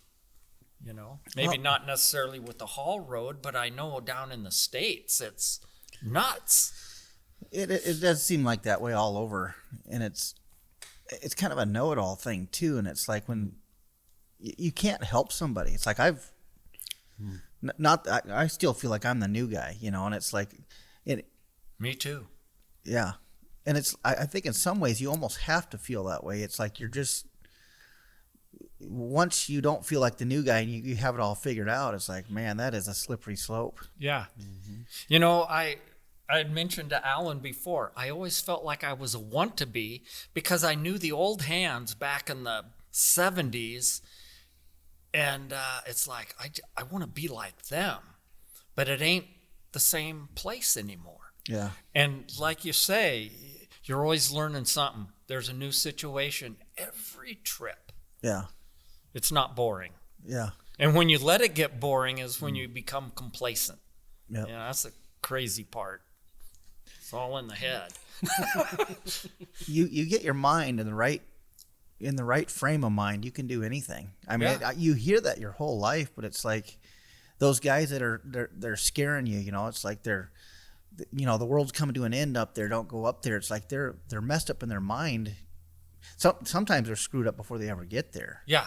And it's like you need to be confident, not arrogant. You know, it's like, learn what you're doing, do it, learn it well, and then take that knowledge and use that experience. Yeah. Because I was breaking in a new driver when I was with Polar Roller, and we were on the Cassiar by the weather station, and we're pulling the grade there, and he just, in a panic, says, "Are we spinning?" I said, "Yeah." "Well, don't you have all the lockers in?" And I said, "No, I got in just enough. I want to know when I'm really in trouble. That's why I don't have them all in right now." You know? It's like, you know where you're feeling your way safely. That's part of driving up here. It's like you're going to be doing some spinning. You're going to be doing some sliding. But it's like if that locks you up, it's like you're going to wreck. Yeah. You have to be waiting for that. You have to be ready for that to happen. So when it does, you start getting excited about it. You probably need to find a different job. Yeah. Well, and when you're around people that are all that edgy, it's funny. Those are the ones they're always spinning out. Well, they're running too high on RPM, and whoop, the slightest little thing, boom, they wipe it. You know, I mean, it's this intensity. It's funny how many people will keep an engine revving when you should be down at 1200 just lugging it, where the engine doesn't have enough torque rise to spin out, you know? Yeah.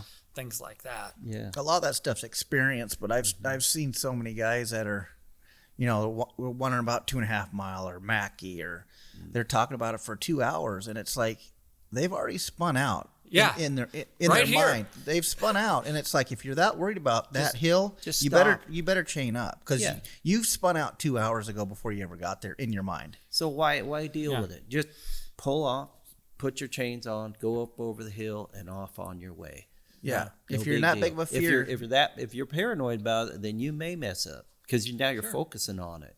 And then it comes back to the cheap haul roaded or any highway insurance. Put your chains on and not worry about it. Yeah. You know, what gets me is when working for Colville, running the Parks Highway so much, I'd get up to, what is that, 321? yeah, And, the can haulers will spin out in the middle of the road. And Bonanza and stuff, and it's like, well, get on the shoulder. There's sand in that crunchy snow piled up this far from the berm. Yeah. And even one tire. It's amazing how many hills I have climbed with other people spinning out in the middle, and I'm over on the shoulder, you know, because there's crunchy.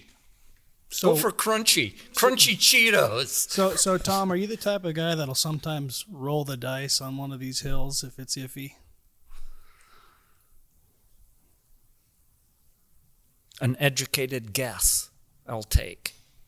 How many times have I done this when the temperature's been this and the sun's been here? But if it's really pressing my luck, no. Yeah. Did you? And the first indication of his answer was his thought. Mm-hmm. That's exactly it. What's this situation? It's that instantaneous assessment. And one thing you did say, you were talking about the sun.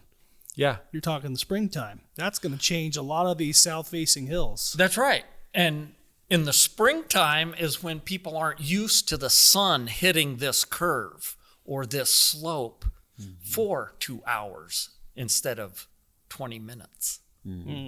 So, and the sun's up there. And I see a motorcycle over here.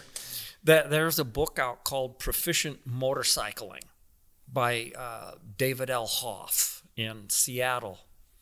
And his definition of proficiency kills me. When, without thought, your body can overcome a situation and keep it in control without thought. Yep. You have to be able to react. And one of you had talked about reaction earlier. And that's what you got to do. Be ready for that. Yep. It's funny thinking about the sun and the heat. I mean, there are so many variables that come to all this. And I was having a conversation the other day with Gary Healy, and he was talking about these guys stopping. There's getting to be so many guys stopping in the wrong spots, but they're up there stopping with their hot tires. So then they stop there long enough, and then they make a slick spot there. And it's like, I never really, if I'm going to stop, I'm stopping on the top. And I'm stopping in a spot where somebody can see. These guys are stopping in blind spots where they can get run over. But now they're creating a slick spot. Now people can start spinning out, and they're trying to be safe and all this other stuff, and they're making it more dangerous. Yeah, and on that same line, I have never burned out, as the term implies, where you just spin until you stop. I have always tried to roll to a stop when I spin out, so I'm sitting on frozen surface. Yeah. Yeah. You haven't That's polished huge. it. Oh, yeah. There's such a higher potential of having a bad experience after you stop. If you've already shined it up, you've already created a lay of water there. And sometimes when you stop, if of it's stopping. cold enough, the surface of your tire is going to freeze to the surface, not sit on liquefied ice. Yeah.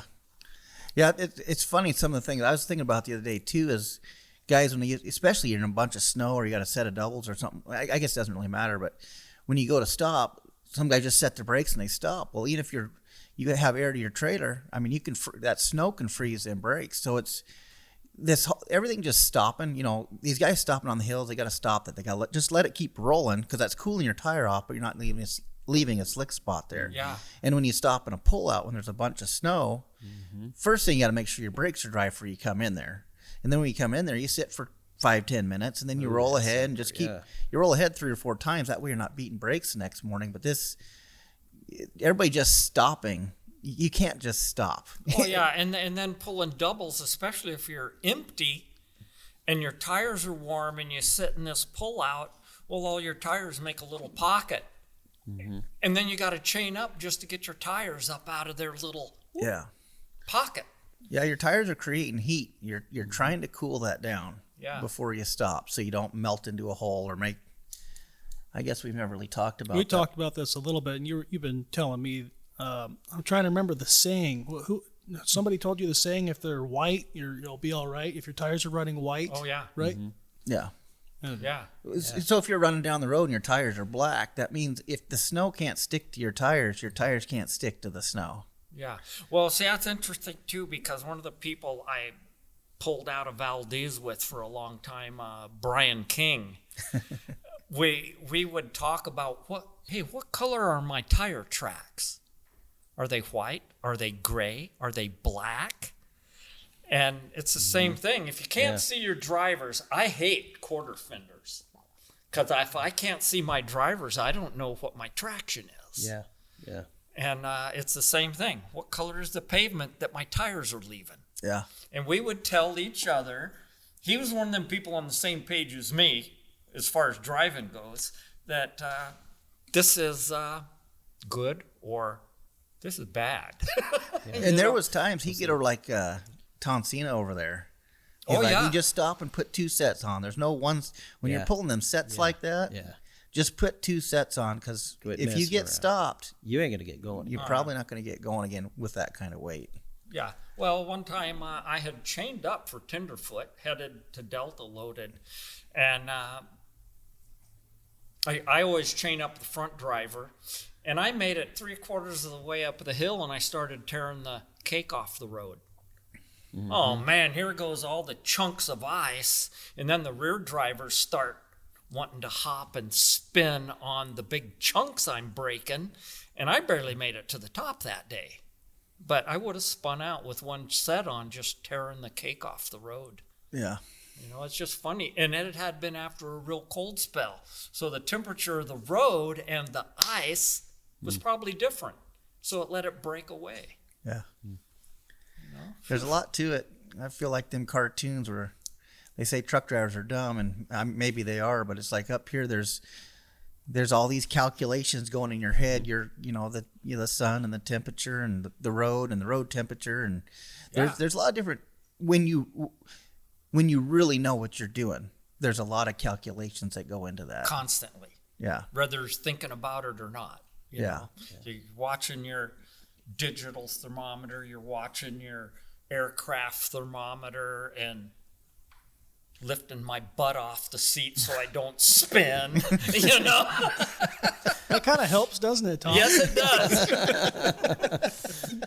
Just help it along a little bit. That's all we can do. Or pressing that throttle really hard with your foot, right? Yeah. That'll get you over the hill.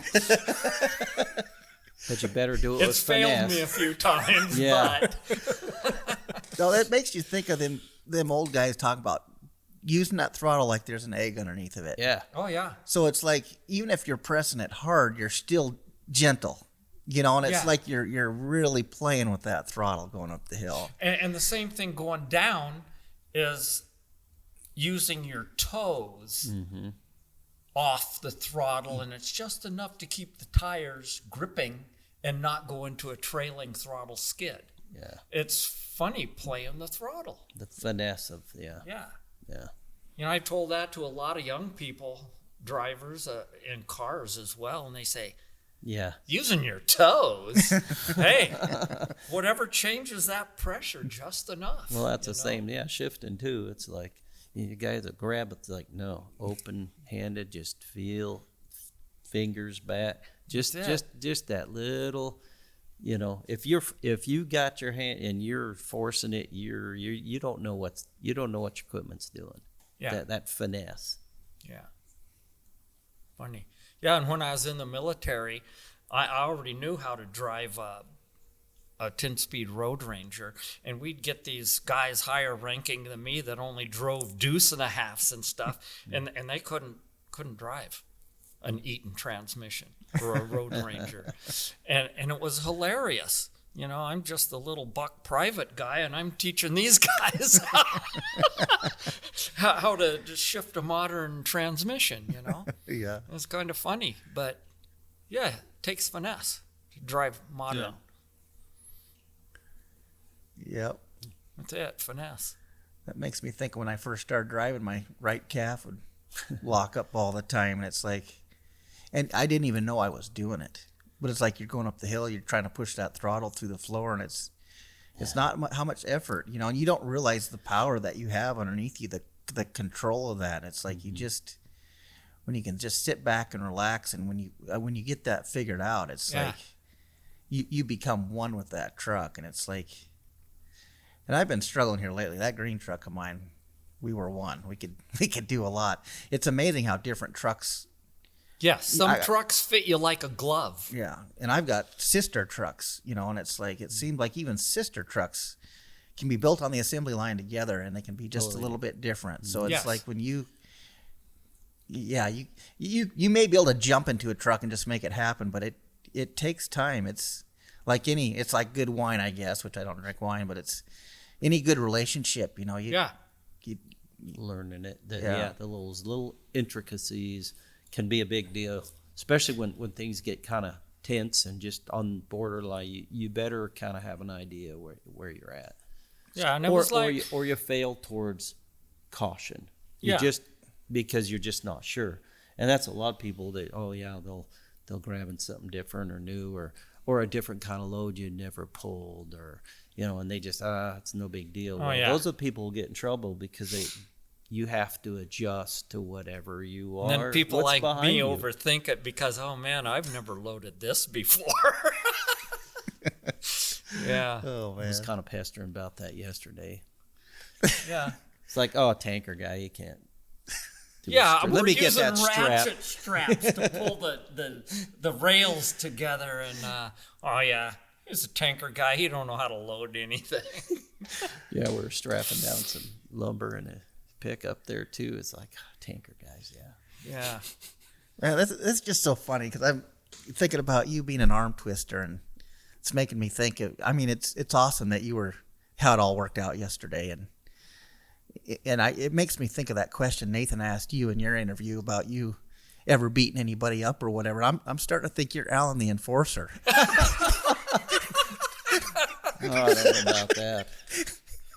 I don't know. No, I don't know if I'd call him the enforcer, but he just leans on you until he gets the answer he wants. I have subtle ways of persuading people sometimes. Yeah. Well, I'm glad it worked out for you getting Tom in here. Well, yeah, it's been good knowing you for 1990. Yeah. That's probably when I met you. Well, about 95. 90. It would have been, it would have been actually, about 95 because I trucked up here with my own. Oh, okay. Till 95, and then I. So I knew Scott before you. Yes. Okay. Yeah, Scott was, and you said Scott. Scott was the one who coined the Delta Tom thing. At least there at the refinery. Yeah.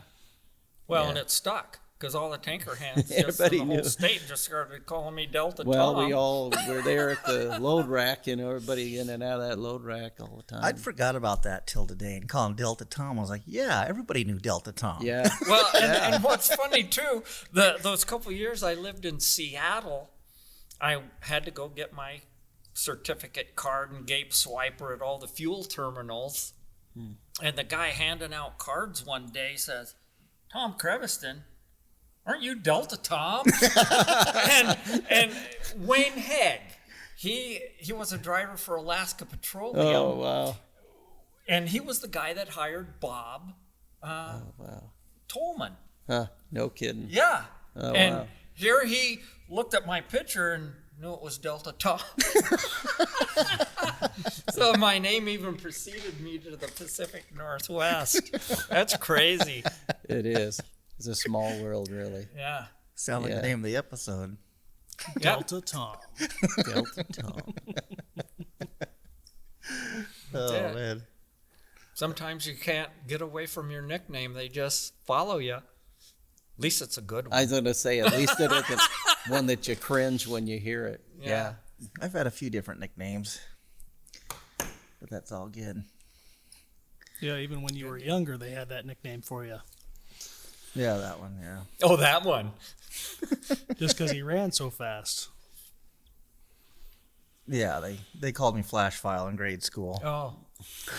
And then Mom let that out of the bag. Oh, you've got to hear this one. Yeah, she was telling Gary Healy. He started that. And then Gary's like, all right, guys. I cannot imagine your mother doing that. You can't? No. Oh, okay. No. Yeah.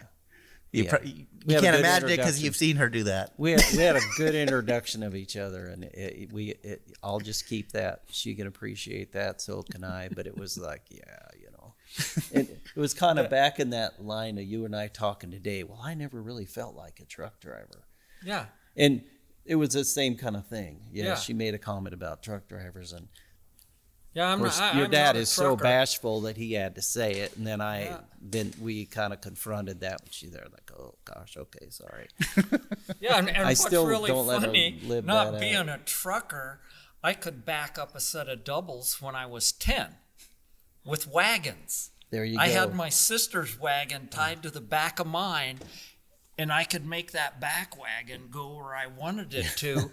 And I told guys over at Colville when I backed a set across that yard, well, how did you learn how to do that? And I said, oh, I learned when I was 10. All you got to do is keep it straight. That's it. It's funny you say that. Yeah, you know, it's all about making Yeah. the rear tires of the pup Be coordinated with your drivers. And whatever you do with this in between don't count, as long as you don't let your pup get away from you. Yep. Or get too close to something on either side. That's funny. People have a struggle with backing. I often ask people, okay, I'll ask you right now. So when was the first time you backed a truck? You mean a full size, like semi? No, truck? I mean the first time you ever backed a truck. How did you learn backing? Was it like when you were a little kid with your little toys? Yeah. That's my point. I had Tonka trucks. It's like, how old were you? Maybe. I don't know. 6, 7? There you go.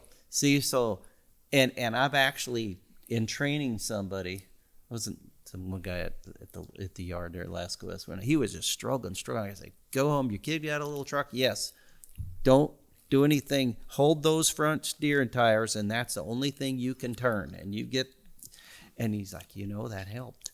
But you think of that. Yeah. That's how you got that perspective when you were a little boy. And when I went to that truck driving school, Truckmaster School of Trucking, is where I was told, put your hand in the bottom of the wheel, and if you want your trailer to go to the left, you turn your hand to the left. Well, that means you turn your wheel to the right, which is the opposite of what you want to have done. So you use your hand in the bottom of the wheel. That's how I got my brain to start backing up trailers. It's just funny. Somebody will tell you a little slogan and you just stick with it. Yeah. Sometimes that's all it takes. Yeah. Yeah. And it's fun to watch somebody get it, Yeah. Wow, I got it, once it clicks. I didn't have that option. Dad's like, get that thing straight. Hey, that trailer's passing you, man. Get it straight. Well, you know what? Those of you who grew up with dads that were truck drivers had it tough because there was a lot of assumptions that you knew things from being around. I've been with several kids, boy, girl, your sister, boy or girl, when they grew up, because there were all these assumptions, because you were around it, you knew, but they didn't understand some of those little things because we don't always explain the little things. Mm-hmm. And a person who, True. Yeah. So there can be those little voids that, oh, okay, now I get it. So when you're around somebody new and you're training them, you can't make these, oh, you're so-and-so's kid, they're good. It's like, okay, I don't mean to insult you here. Yeah. But this, first thing, like, what's a clutch brake? And they'll look at you, huh? Okay, well, we need to explain that before we even do anything. Yeah. Because how many people burn out clutch brakes? So that's, but. Hey, and you can do that accidentally. Yes. In just a situation that's starting to get away from you. Just push the clutch a little too far and you feel it. You're trying to stop the truck with the clutch. With that. With but those little things, and that's a big part of somebody then having trouble, and now you can't shift very well when you're getting going. So shut the engine off so you can get the truck in gear to move. Yeah. Oh boy, those little things. All those things we had to learn years ago. All those little things that we don't think about, and then what is it? You don't even have to think. And I love those new clutch brakes that open like this so you don't have to pull the transmission out like the old days. Well, that makes it nice. So are you retired now? You don't Yes. So you don't miss driving truck anymore? No. Sometimes I miss the rhythm of the action, but I don't miss driving at all. I love being a passenger because I can close my eyes when it gets scary. Boy, you did that. Is that why you had your eyes closed getting over here today? Yeah. I just scared you. No, it's actually, I love looking at all the things I've missed in the last 40-some years. It's like, wow, like this morning I said, I never knew there was a couple of cabins up there. Yeah, like 2 blocks from his house. Yeah. Yeah. The roadie goes in and out of his house every day. But that's just it. He's focused on driving. He's focused on the objective. Yeah. So you did make a comment when you came back from Europe that you thought you could almost drive over there. Where was that? Yeah, I drove trucks on the wrong continent. Because when I was in Ireland, it's amazing the respect that the public have for the trucks. Really? They make room for them, and you get in these little villages where, man, trucks take up a lot of space, and people stop and move over and wait for a truck to go by or a bus. And the buses and trucks have to make a lot of leeway for each other because those are some old, narrow streets. And the part that got me was the traffic circles or the roundabouts. They don't slow down. They go right into them, and some of them on the motorway are 3 lanes wide. And it's like, I've seen people go around it twice to hit the one all the way around to hit the exit they wanted, but you see all these turn signals come on. And it's amazing. Everybody makes room, and everybody fits into that space. It's, what do you call it, like choreography. Like dance steps. And I almost got rear-ended the other day because the person in front of me stopped that didn't need to. And I look in my mirror and the front of the car disappeared below my tailgate. It's like, I enjoyed driving in Ireland. Yeah. It was a challenge. My girlfriend sitting on the wrong side of the car watching the bushes go by. Scared the heck out of her, but she doesn't like to drive, so yeah, that's okay. That works. Yeah. That's a good relationship for a truck driver. Fine. I don't do well as a passenger. Yeah. Oh, well. So what are you going to do when you grow up, Tom? Be an artist. Okay. There you go. I have a lot of art projects. I've collected broken truck parts, things I picked up off the highway, and I make what's called multimedia altered art or curiosity collections. Right on. And it's entertaining. And my boys said, man, I hope you get rid of all this junk before you pass away, Dad, because we don't want to mess with it. And what was your response? Okay, I'm making. I give it away. I sell it. Yeah. I'm having a good time being retired. Yeah. One more question. Well, if you had a little bit of advice to give some new guys coming up here to drive in Alaska, what would you say? Be patient with yourself, because the truck can only do what you make it do. And if the truck doesn't want to do it, you shouldn't be trying to make it do it. Mm. That's it. Yeah. That's good stuff there. Patience with yourself. Okay. Because I have, even clear back to my military days, guys that couldn't get back and up, they'd get so pissed off, and it's like, calm down. Think about geometry. I can barely count, but I know geometry really good. You know, just physical geometry. Yeah. But be patient. Whether you're dealing with traffic or yourself or your equipment. And being patient can almost be more efficient. Yeah. Or there's not almost, it is. Yeah, yeah. And you're more calm. Haste makes waste, they said Yeah. when I was a little kid, you know. And you make better decisions when you're calm. Yes. And you got all your thoughts together. And Yeah. Sometimes just taking that breath and using the rule of thumb saves your neck. yeah. Good deal. Awesome. But you got anything else, Aaron? Alan, you guys got anything else you want to ask Tom before we say goodbye to this episode? No, it's good to hear. It's good to hear from somebody who thrived in this over the year for a long time and a lot of miles.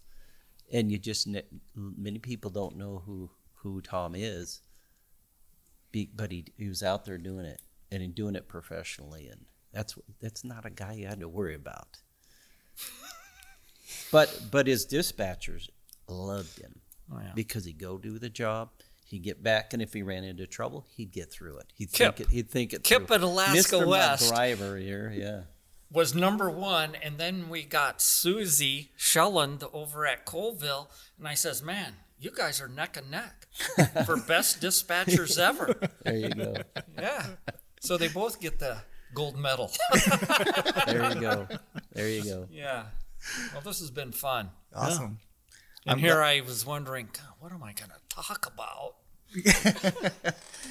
There's so many stories. We probably didn't even touch on them all. I mean, it's like you think about all them miles. It's like now you'll start thinking about these stories for your next How episode. many turns did I go around on the Richardson Highway 3 abreast? You know, illegal passers just kill me. Yeah. I'm surprised I survived them. Yep. Man, that's fun. That curve coming into Myers Lake where you drop down on the way to where the lodge is. I had a dream when I was in the military of a moose in that corner. And I saw the dream from both directions. Oh, wow. And it took 25 years until I was northbound, came around that turn, and here's a moose laying on the road because the pavement was warm. Wow. Ooh. Wow. You just never know. Wow. Thank you. Thanks for coming. Yeah, it's been fun. Alrighty. Stuff.